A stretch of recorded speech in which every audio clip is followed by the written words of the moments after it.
All right, you all know the drill. When your number is called, step forward and repeat the phrase you've been given. Understand? 5. You have 5 seconds to get out of here.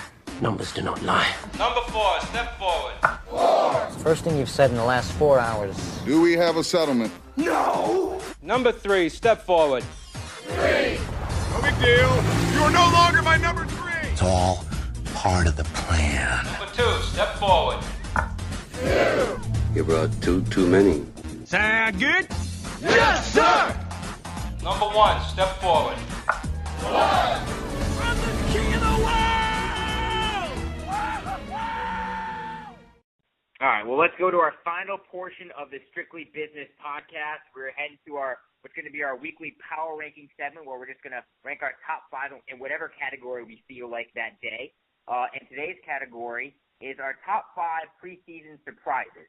These surprises can be good or bad, and we have 5 separate ones between Ritz and I, so a lot of discussion to happen here. Ritz, I'll open up the floor. My 5th surprise, if you will, is around Ritz's ramble. It's around Michael Vick. And my surprise is, how come he hasn't been more competitive about trying to get the starting job with the New York Jets? This preseason, Michael Vick is 12 of 20 for 122 yards, 2 touchdowns, and 8 rushes for 40 yards. But he was quoted as saying this recently: "I'm at a very good place, very relaxed. Things are more laid back now as far as football and off the field. No stress, no pressure. Even though when you play football, there's always some sort of pressure. But at this stage in my career, I'm just trying to refresh and regroup and see where it takes me." Where is the competitive fire? Michael Vick, who was the starter last year for the Philadelphia Eagles, and now he's residing and happy as a backup. Why is that? That surprises me. I don't get it. Yeah, I mean, I agree with you. I think it's good that he's it's good in the sense that he's laying low, but also I think the Jets really wanted to give Geno Smith a fair shot. And to give him a fair shot, this is what they need to do. They needed to show Geno, look, we have this guy, Michael Vick, who is a name who has shown in the past that he could be one of the better quarterbacks in the league, but we are still picking you over this guy. So you are getting the first play snaps. He's going to sit on the bench, and he's going to be watching you. So I think as much as you want to say, oh, Michael Vick doesn't want it, of course Michael Vick wants it. But I also think it's a combination of both. Maybe Mike Vick is getting a little timid maybe because he hasn't played. Maybe he's afraid to get hurt. But I also think it's more of the Jets confiding their confidence into Geno Smith and actually giving him a fair shot into, look, you're going to be the starting quarterback unless we need to make a change. Well, then why did Michael Vick go to the New York Jets? Why? When he had a chance to start at another team that doesn't have a quarterback that they're looking for. Why go to the New York Jets? I don't understand why you lose that competitive spirit to play every single week. I don't get it. Yeah, I mean, I agree. I do agree. It is a tough. It's a much. I think the surprise is it's not as big of a story as we thought it was going to be. Yes. The Jets, another quarterback controversy. It's going to be another story. It's going to be another Mark Sanchez, Geno Smith type of battle like we had last year. But this year, it's just, you know what? Geno's their guy. Mike Vick is kind of staying out of the limelight, and Geno's just trying to do his own thing. Yeah, I guess that just confuses me that there's no controversy with the Jets. I guess that's just I mean, it is very early on in the season, so I'm sure they're going to think of something to get in the headline. There you go. For me, honestly, as a Giants fan, I had to go with some Giants for my surprises. I was really pleasantly surprised with Ryan Nassib. Like I said before, the dude was really, really good in the preseason. He had 5 touchdowns, no picks. He had over 60% completion percentage, over 400 yards passing. Stanko, that's fantastic. As a backup quarterback, he's just coming in, and he's the reason why we've been winning these preseason games. Mm-hmm. And I'm also going to say Rashad Jennings has been another surprise because I didn't think he was going to be as reliable as a running back as he's been. So I guess those are my 2 right there, are Ryan Nassib and Rashad Jennings. The first preseason game, he had 67 yards of Rashad Jennings, and then he had a 73-yard run, a nice burst of speed in week 2. So he's proved that, you know what, he can be the every down back for the Giants, and the Giants are going to need, like we said before, the Giants are going to need a good, steady running game to kind of open up that new offense, new passing game that they're gonna have. Yeah. Well, I'm gonna piggyback off of you because the Giants are my fourth surprise, if you will. Out of my 5, they're ranked number 4. The fact that they're 4-0 this preseason, and they looked so bad. But Mike Lupica had a great quote saying, "At least about this, there's no question. If the Giants are allowed to play against the other second team or third team defense with their own second team offense, they will be the favorites to win the Super Bowl." So think about this: if the backups played, the Giants would be fantastic. But I'm going to piggyback right off you because right now they're ranked my 4th surprise. In fact, they're 4-0 and their starts look so bad. So I'm right there with you at them being a surprise.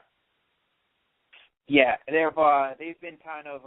I'm very disappointed in their play so far. But the two things I can say is Ryan Hassett played his butt off, and Rashad Jennings is going to be a starter for the Giants, which is not something that I thought was a realistic shot. For my next surprise, it might not be a surprise to many, but I was surprised that Blake Bortles had as good as a preseason as he did. Yeah. Look, this team it's the Jacksonville Jaguars. You don't know what you're gonna you know what you're gonna get. They aren't a good team, and they had the third pick, I believe, the third pick in the draft, and they picked Blake Bortles. They could have had as many guys they wanted. They shied away from Johnny Manziel. They shied away from a bunch of quarterbacks, and they picked Blake Bortles, which was kind of a surprise to me and you. I remember I was in the same room as you when the NFL draft, and we were both surprised that they went with Bortles. But the guy has the size, and they're starting to have articles written about this guy that he is going to be, he has all the signs to be their next franchise quarterback, and I think it's just a surprise that from what it looks like, the Jaguars actually did something right and got a guy that might be there for years to come. So that's going to be my 4th surprise is that Blake Bortles is as good as advertised. Yeah, he has played really good, and I don't think the plan for them to redshirt him this season is going to pan out at all because he's outplayed Chad Henne, and he played exceptionally well throughout the preseason. I think Jacksonville, they're going to improve this year from last year. I think that last year you saw them play really well at the tail end of the season, and I think Toby Gerhart, is going to be good at running back for them, given the chance to play starter snaps. And I'm with you. I don't have him on my list, but I agree with you that he's impressed me, and I think he's earned himself at least the discussion to be the starting quarterback for the Jacksonville Jaguars. Yeah, absolutely. Absolutely. All right, so my 3rd surprise, I'm sticking with the quarterback, but I'm going to the other conference. I'm going to the Minnesota Vikings. I'm surprised with how well the Minnesota Vikings, both quarterbacks, Matt Castle and Teddy Bridgewater, are playing. Matt Castle has played really well when he was going to be under fire. Teddy Bridgewater was supposed to be the most NFL-ready quarterback out of the draft. He was picked last in the first round, but Matt Castle this preseason has thrown for 2 touchdowns, 1 interception, has thrown for over 350 yards, has played pretty well and has had good control of the offense. Teddy Bridgewater, on the other hand, has thrown for 4 touchdowns, about 250 yards, and no interceptions for him. They both played exceptionally well, and I'm really curious to see how well the Vikings are going to play because I think quarterback might have been their weakest point. But with both these quarterbacks playing well now, granted it's the preseason, I'm curious to see what's going to happen in the regular season now with the Minnesota Vikings. Yeah, I didn't think that I was worried about how Teddy Bridgewater's game was going to kind of transition into the NFL set. Almost kind of like how I was worried about Johnny Manziel because they're skinnier people. Their skinnier quarterbacks rely on their feet a lot. And when the Minnesota Vikings took him, I kind of was like, that's actually a good spot for him. Not too much pressure for him right away. And yeah, I agree with you. That's definitely a surprise that how he's been able to handle it and how good he's played so far. So yeah, I definitely agree that Teddy Bridgewater has done well for the Vikings. Yeah, and how bad does Christian Ponder feel right now? man. How bad does he feel? But he's got one thing going for him. He's married to Samantha Ponder, so things are okay for him. Yeah, things are going great for him. As he can be flipping burgers anywhere, and he is still doing better than any of us. So yeah, he's doing okay on that front. He's doing just okay. Yeah, he's doing just fine. I might since I used the two Giants and I used Blake Bortles. All right, this is my second surprise, my second biggest surprise. Or just my second surprise, because I don't even know if this is as big, but probably the biggest one that I have is Zach Mettenberger of the Tennessee Titans. This dude, going into the draft, very few people talking about him. He's an LSU guy. He gets drafted by the Titans. Made no splash on ESPN on anything. He was on Gruden's camp, which is the only time I saw him. Was when he was on Gruden's camp, but he obviously went to a school that knows how to win in LSU. He goes to the Titans, and he has 504 passing yards in the preseason, and no one's really talking about him. Yeah. And if I'm Jake Locker, I'm a little worried right now because this guy has shown so much promise, and the Titans kind of have the talent to be successful, and they have this guy throwing dimes right away coming out of college. So I think Zach Mettenberger has been a fantastic get for the Titans. Yeah, and I mean, you look at it, Jake Locker has not had a proven healthy track record. So you got to wonder if Mettenberger gets the opportunity, what's going to happen there. But I agree with you. He has impressed me quite a bit in the preseason. And, I mean, you're right. Nobody's talking about him. I don't think many people are talking about him now, frankly. Yeah. All right, Sorry to cut you off, but segue into my second surprise. I'm with you on the Tennessee Titans, but I'm going to the wide receiver spot. I'm going to Justin Hunter. I've been really impressed with what I've seen for him so far in the preseason. He's climbing up the depth chart for the Tennessee Titans. And I think last year he only had 18 receptions, but 4 of them were for touchdowns. He only played 36% of the team snaps. But so far this preseason, he already has 10 targets. He's caught 2 touchdowns, and I think he's going to be the number 1 or number 2 receiver for the Tennessee Titans, and maybe he'll be catching passes from Zach Mettenberger at some point this season. Yeah, I completely agree with you. This Titans team can be dangerous. They have kind of the right type of players to be successful. Now it's kind of just putting all those pieces together because they've been a team that's been bad for a while, but they've showed promise. Starting into last year, they've showed promise, and they're trying to kind of get away from the Chris Johnson years. And they're just trying to build, and they kind of they're starting to have the right pieces to be deadly. So if I'm a team and the Titans are on my schedule, it's not like the old Titans anymore where you're going to run over them. They're going to be a team that you really need to pay attention to because, like I said, especially if Mettenberger is going to be their quarterback, because I don't trust Jake Locker at all. They're going to be a team that's going to be tough. Yeah, and you got to remember they're under new head coach Ken Wisenhunt as well, and he likes to throw the ball. He's not a running head coach. He likes to throw the ball. I believe Philip Rivers threw the ball quite a bit last year for San Diego, and when Wisenhunt was with the Cardinals, you didn't know who was their running back every week, but you knew that Larry Fitzgerald was going to get a lot of throws. So I think it's going to be a new look offense for the Titans, and I think their wide receivers and whoever's at quarterback is going to need to learn to throw the ball a lot more and be a lot more effective. I had the Giants as my biggest surprise, but I'll give you one more because the Giants have been so bad that I was not ready for it. I wasn't ready for Eli Manning to look as lost and the line to look as lost. So the Giants were my big surprise, but I'll give you probably one surprise that no one would ever saw coming was Peyton Manning got hit with a taunting penalty. I think that is a huge surprise.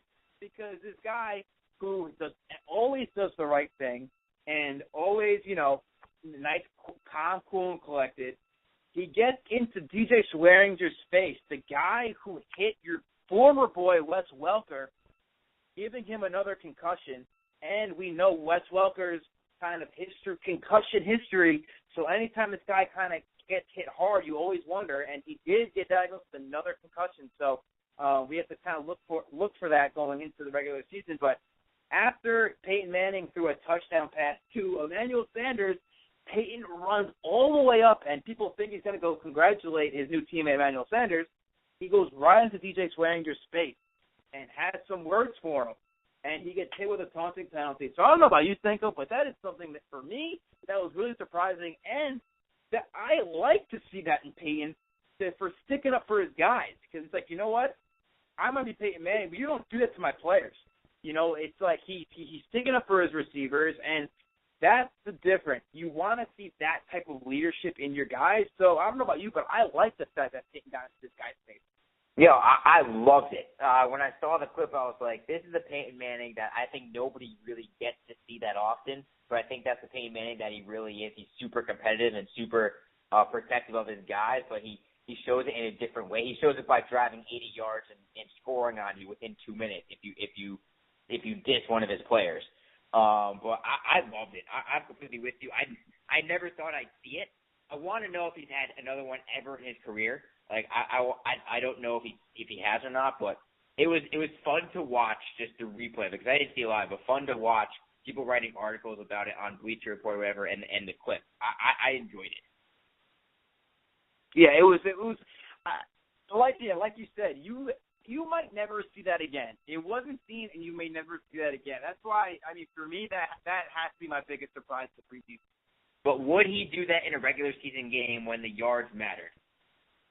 That's a good question. That's a good question. But also, not to prolong this at all, but I was reading that the Broncos and the Texans shared a field for practice, and J.J. Watt and a defensive lineman from the Broncos got into it in practice, and DJ Swearinger was in the middle of it. And I think this might stem from them practicing together and then having that previous altercation. So this might be more than what we saw on the field. Yes, he hit Wes Welker, and that was probably 95% of why he went up to him. But it might be because also that he saw this guy, DJ Swearinger, at practice when they were practicing together, kind of almost doing the same type of stuff, getting in your face and everything. I think I read that DJ Swearinger might have made an interception on Peyton, and Peyton didn't like how Swearinger was coming off. He might have hurt him a little too much. So I think there might be more to this story than what we saw on the field. Yeah, absolutely. Listen, that's a great point. I didn't know that about them sharing a practice field, so I bet you that it does stem a little bit from that. But my number one surprise, it's not a player, it's not a team, it's the people who wear the black and white, the zebras, the officials. My number one surprise is how many penalties have been thrown, to put it plainly, how big the points and emphasis have been in terms of the defensive backs and cornerbacks trying to guard wide receivers. So many illegal contacts, so many pass interference, so many holdings that it's a problem for me watching a game. Now, granted, the preseason week 3, the penalties did go down, but they're still more than average. In the preseason, they're averaging roughly 24 penalties a game, and they only averaged 12 in the regular season last year. And I think it's a huge problem because you remember when the Patriots beat up on the Colts wide receivers back when Peyton Manning was with the Colts, they established these penalties where the defensive back can't hold on to receivers, and they made it easier for wide receivers. You saw the Seattle Seahawks last year beat up any wide receiving core they went against. And again, the NFL is like, we'll make it easier for the receivers. And my biggest surprise is just how easy it is to get a defense penalty call on you now. If you have any contact after 5 yards, it's an automatic first down. And I think it needs to change. I really hope the officials let up come the regular season, because that for me is the biggest surprise. And if the trend continues, I'm actually worried about the NFL, because guess what? People like seeing points. People also like seeing hard hits. And how many rules are you going to put in place where you're going to eliminate the physical aspect of football? Because I agree with you, Stanko. There was way too many penalty calls, in my opinion, last year, and they're only getting worse. And the problem is that I'm not even blaming the officials, because by rule, that's a penalty, and they're just because if they don't call that penalty, then in their meetings, they're going to get in trouble for not stressing the rule. So it's not necessarily, these guys keep calling penalties, but that's just how it's getting officiated now, and that's the rules coming from above how they want this game to be officiated. So they kind of got to be lenient a little bit. The one thing that is tough is that they're trying to eliminate the gray area, like, if this happens, it's a penalty immediately. So it could be the slightest touch of the hand, and it could be an illegal contact. So they want to eliminate, well, you're not going to call this in this situation. They want to get rid of that. And the problem is you can't get rid of that. You need to kind of know where the game is. And something that you might call in the first quarter, unfortunately, you might not call in the fourth quarter. And the NFL doesn't like that, but I think that's the problem. They're trying to eliminate any gray area there is so there's no controversy. But if anything, it's creating more controversy because there's been so many penalties called. Yeah, and none of the coaches are in favor of it from what I've heard. Kyle Coughlin has expressed his annoyance easily. He put it plainly. Obviously, Pete Carroll doesn't like it because he breeds physical defensive backs. And he's got Richard Sherman, the most physical of them all. So I'm curious to see where it goes forward. I think it will die down. I think maybe the first couple weeks of the regular season you're going to see a lot of penalties, but I think eventually it's going to dwindle down. Just as the players get more used to it and as people start forgetting about it more, eventually the officials will find a comfort zone with it. But I really hope it doesn't affect the NFL, and I really hope it doesn't affect the pace of play if the referees have to meet up at every other play for a penalty. Baseball has that problem with pace of play. Don't let the NFL have that problem as well. Yeah, because then you're watching it, and then you're going to get angry more than you're going to enjoy it, and then that's when there's going to become a problem because the NFL has become so popular the past 10 years that the last thing they want to do is kind of like stop their momentum. And this could be something that could be an issue because it's only getting worse. So it's almost like how far is this going to go? And I think that's why fans are starting to get worried, like you and me right now, because we're starting to see even more flags in the preseason, which is just going to carry over into the regular season. So we'll see how it transitions. Maybe they don't call as much in the regular season, which is something that I'm hoping for. But, they are all for the safety of the players, but maybe they're doing a little too much micromanaging for a fan standpoint and honestly for the player standpoint because the players aren't liking it either. No, they hate it. Unless you're a quarterback who missed an open receiver, but there's a penalty, so it's an automatic first down. Then they might like it. Right, of course, and that's something that I've argued when comparing a quarterback, 10, 15 years ago to a quarterback now. It's so hard to kind of compare them because Drew Brees, Aaron Rodgers, even Peyton Manning a little bit. They've gotten their drives kind of long because of a bad penalty. A hit to the head, a illegal contact with the wide receiver. So because of these penalties, it's kind of padding stats sometimes for these quarterbacks that, the Terry Bradshaws of the world, even like Dan Marino didn't have it, or Steve Young, they didn't have those types of calls. So that's one thing that I kind of argue. It's hard to argue over a quarterback 10, 15 years ago to quarterbacks now because just the way the game's officiated, it's kind of leaning towards it's benefiting the quarterback more than it's hurting him. Yeah, so we'll see what happens with that. Mike, is there anything else you want to touch on for our first ever Strictly Business podcast before we hang it up?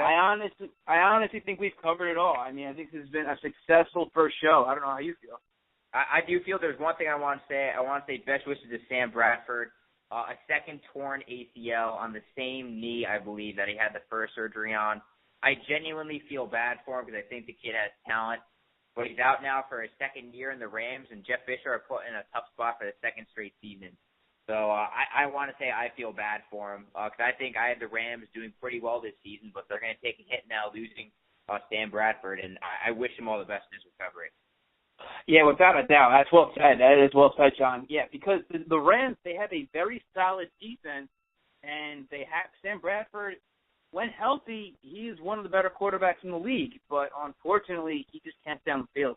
So it's kind of, without him on the field, they have, their offense just deteriorates because they rely on this guy, and with him out even longer, who knows how he's going to come back now after a second torn ACL. So it's going to be rough for him, and we wish him all the best. Yeah, so hopefully his surgery goes well, and he'll be back on the field sooner rather than later. But I want to thank you, everyone, for tuning in to the first ever Strictly Business podcast. I'm Jon Stanko, Mike Ritz on the other end of the line. Be sure to tune in next week where we're going to definitely tackle some more NFL. It's going to be prediction time, prediction of the divisions and some award winners and what we see in the season coming ahead. So, Mike, I think it went pretty well. I'm pretty happy with it. Oh, yeah. I think this is the start of something special here, Johnny. It's the start of something special. And if you have any suggestions or topics of conversation you want us to cover, feel free. We're going to be creating a Facebook page and a YouTube page. We're going to advertise our Twitter handles. And listeners, if you have our phone numbers, feel free to text us or call us for any suggestions. We are always welcome to that. So I want to thank you, everyone, for listening. For Mike Ritz and Jon Stanko, tune in next week to Strictly Business.